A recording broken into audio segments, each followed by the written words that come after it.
My dear, I'll give you 60 seconds to disappear. And if you don't get out of here, Oh man, who knows? I really thought that one was gonna work.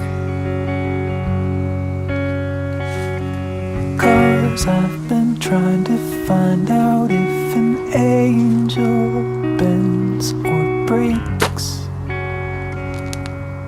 All shatters like a stone. I wanna destroy something beautiful.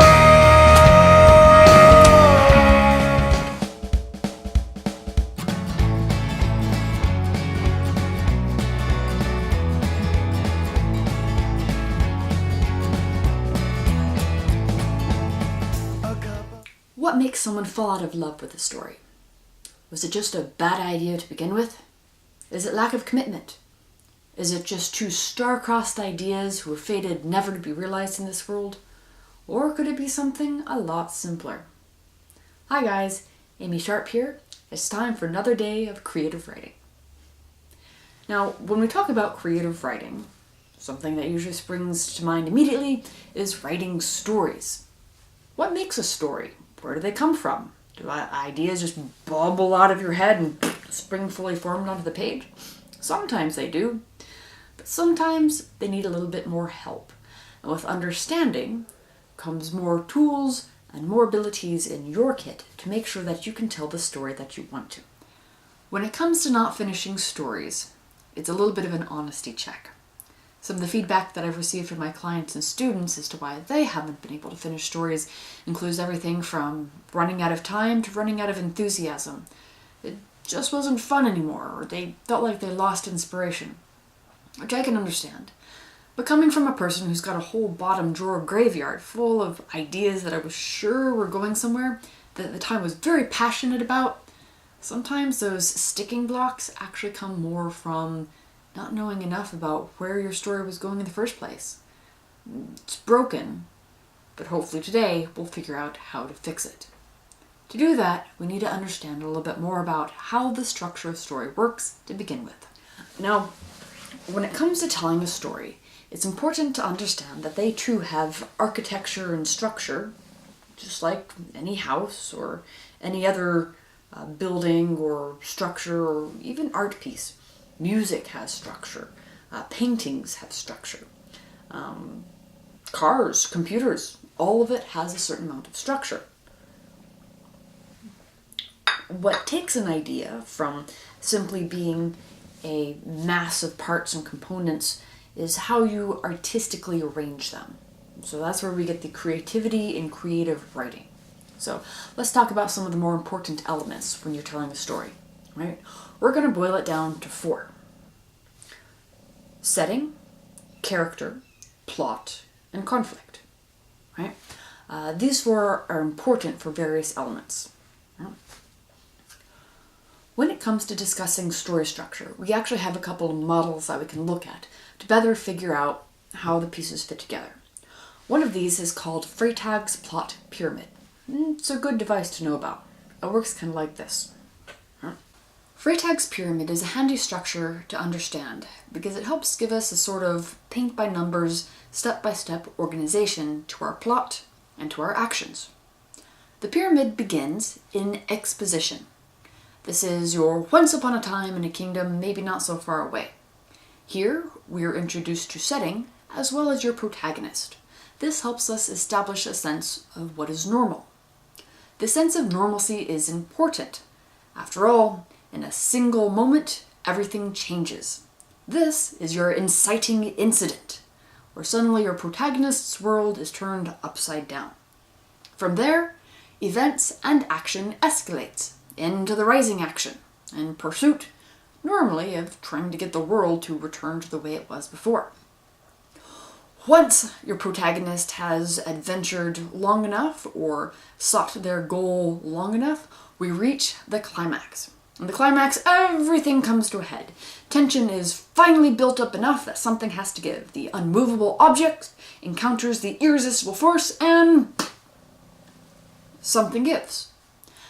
After that, we enter the falling action. The falling action, all the tension that we built up from the rising action, all of the conflicts, all of our tangled knots are finally undone. And with that, we reach resolution. And of course, resolution gives us conclusion to our fantastic story. Our happily ever after, if you will. Though not always. Knowing how a simple model like Freytag's plot pyramid works is handy because it helps us understand how stories operate. For example, what if I were to tell you this story? Just the other day, I woke up, got dressed, and went to the store. Hurrah! Wasn't that a great story? No, it wasn't. Come on, it was boring. Nothing really happened. Alright, there were a series of events, but does action alone make a story? I would say no. Oh, you're welcome to argue with me. Yeah, go ahead, argue. No, really, argue! We need conflict. It's one of the pieces that we're missing at this point. See, without conflict, without something or someone for our protagonist to push against, our story kind of flatlines. Nothing's really happening. It's really not that fun to watch somebody go smoothly and conflict-free throughout a day. Conflict is the ignition. It's the spark. It's the heartbeat of your story. Without something that's at loggerheads, then unfortunately your action is very quick to die, and your story along with it. Let's revisit our story from earlier, but with one important change. I woke up, got dressed, and was attacked by a ninja, but successfully defended myself. Huzzah! Now that is a more interesting story. It's not just about things that happen, it's about meeting adversary, but overcoming. Now that we've taken a look at how conflict works in your story, let's actually take a closer look at conflict itself. When we talk about conflict, there's actually two types: outer conflict and inner conflict. So, let's study outer conflict first. Remember my buddy the ninja? Yes. Alright? This is outer conflict. You get in a fight. Fisticuffs. You have to survive the elements. Society scorns you. Don't give in. All of these are examples of outer conflict. Inner conflict is a little bit more difficult to show, at least. It could be something like this. I could really go for a cuppa. But do I want coffee? Or do I want tea? Ooh, the cup of coffee is nice and piping hot. Oh, I love the roasted bean aroma.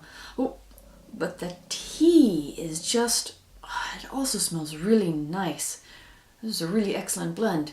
But coffee has a little bit of caffeine in it. It'll help me be perky and up and get everything done really, really fast. Oh, but tea, it doesn't have as much caffeine, but it's very soothing. I really like it. But I don't know. Coffee or tea? Tea or coffee? Coffee or tea? Tea or coffee? I'll drink them both. When portraying inner conflict, this is where stories have the edge. After all, as the writer, you can get inside your protagonist's head and tell us straight out what they're struggling with. In some of our other genres that we're going to look at, in particular script writing, where you're only allowed to show, it's a little bit more difficult. Alright, so we have the pieces of a story, but what drives it? What really makes your story go? Well, there's a couple of different camps on this. Some people say that a good story is plot-driven, just like we've seen in Freytag's Pyramid. You have your introduction of conflict, you have your escalation of action, you have your resolution of action, and then it's all solved. And that's what people come to see. or to read, or to hear about, is that conflict and then release. Other people, however, say, but if I don't even care who you're telling the story about, it doesn't matter. So character drives the story. Good characters, deep characters, people who really seem to spring off the pages or the screen or out of your audio, who speak to you on some level that you can sympathize with. That's what drives a story. Those are all very compelling arguments, but I would say they are unnecessarily black and white. There's no reason for it to be a dichotomy. You'll see what I mean in a little bit, but keep that idea in your head. Is it character-driven or is it plot-driven? Let's take a moment to take a look at another interesting and helpful structure. Now, whereas Freytag's plot pyramid obviously concentrates more on plot, the events and actions that occur, the hero's journey, you could say, is a cycle about change. In the hero's journey, we once again see our protagonist, or hero, in the comfort of their own home. Remember how I commented earlier about the importance of normal? Well, you can see it shows up again. All comfy and cozy in their little burrow or nook or home, whatever, the hero receives a call to adventure. This is usually presented to them by another archetypal character called the Herald. Not always, but they do occur in quite a few popular stories. After the Herald delivers the call to adventure, the hero has to decide whether or not they're up to it. At this time, they might receive some sort of supernatural aid. A mentor, another archetype, might show out to help them on their way. And of course, there's always the potential of allies to accompany them on their journeys. After this point, the hero reaches what's called the threshold. Now, the threshold is a point where the hero has to decide whether they will continue forward in the face of all danger or intimidation, or whether they're just going to call it quits this early in the game. Also at the threshold, we sometimes meet the Threshold Guardian. Another character who's there to, if you will, test the mettle and resolve of your hero. After deciding to pass the threshold, the hero continues on, again accompanied by helpers, mentors, and sometimes joined by other archetypes, say the shapeshifter or trickster along the way. After meeting many challenges and temptations, after many adventures and daring do-das, our hero goes to hell. Sometimes literally, sometimes figuratively, our hero ends up in a place called the Abyss. This is important to the hero's development because this is where we find out what they're really made of. This is where they really get an opportunity to transform into the hero that can save the day. After emerging, fully transfigured from the Abyss, transformed, our hero then finishes the rest of their quest. Meets the bad guy, any treacheries are addressed, sins are atoned for, the elixir is seized, the golden sword, crown, whatever it is, and after saving the day, our hero finally gets to return home. Or do they? As the philosopher Heraclitus observed, no man, or woman, steps in the same river twice. Or the man or woman is not the same since they first stepped in the river, and of course the river itself has also changed. Alright, let's recap what we've looked at today. When we're looking at stories, or trying to figure out what's going on with our own, we can say that stories have 4 parts. Today we looked at plot and conflict. We'll save character and setting for next time. Our plot is driven by conflict, and the conflict is started off from a moment of change. So, as just a way to get some story seeds, maybe think about a few times in your own life that have been moments of change. You could get stories from those. Or maybe think of other moments of change that you've heard about from other people. Or sit down and think about, where did your protagonist's sense of normal or home life suddenly change? What is the moment of change your hero has to go through before they start their big adventure? Now, some of our models for looking at plot include the action-driven, Freytag's plot pyramid. This is the one with exposition, the inciting incident, rising action, climax, falling action, resolution, and then conclusion. But we also have our character-driven hero's journey, our cycle of change. Once again, it does start with a sense of home and normalcy before we begin to see conflict drive our character onwards through the jostling fires until they change into the kind of hero that they need to be. What this gives us at the end of the day is a way to diagnose where and perhaps why your story is stalling out. If you're running out of steam or find yourself kind of falling out of love with it, it's probably because you either lack enough conflict and action, or you may not have enough depth of character. Well, if it's a matter of action, if you're just getting bogged down, maybe info dumping or having a little bit too much exposition, then quite frankly, you need to add in one of three things. Either your characters need to snog, explode, or die. Or they could possibly do all three at once. However, if you're not even entirely certain how your protagonist would respond to any of those situations, it's probably a clue that you don't know enough about your character. So it's time to sit down and have a long heart-to-heart with them. It might not even be your actual protagonist that you need to look more into. After all, if your protagonist does not have a stalwart enough antagonist or nemesis force to push against, then your hero may not be able to develop into all that they're meant to be. So, with that in mind, we'll end for today. Keep writing, and I'll see you next time. See you soon.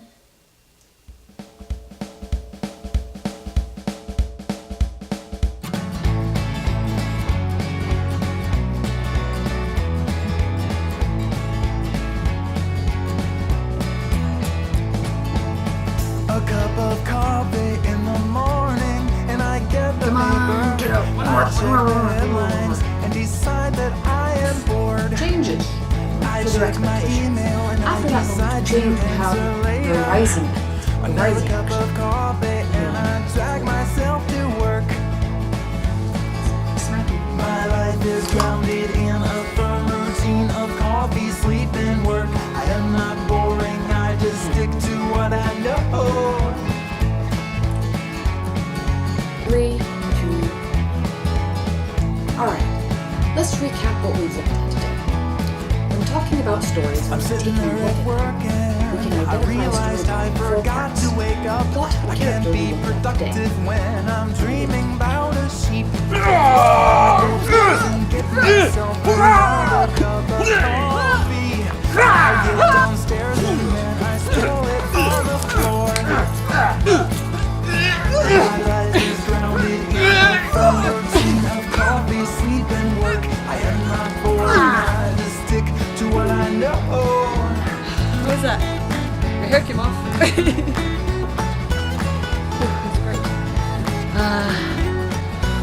Shoot, the sun is working against me. I don't know if we can pull it off. It's just a test.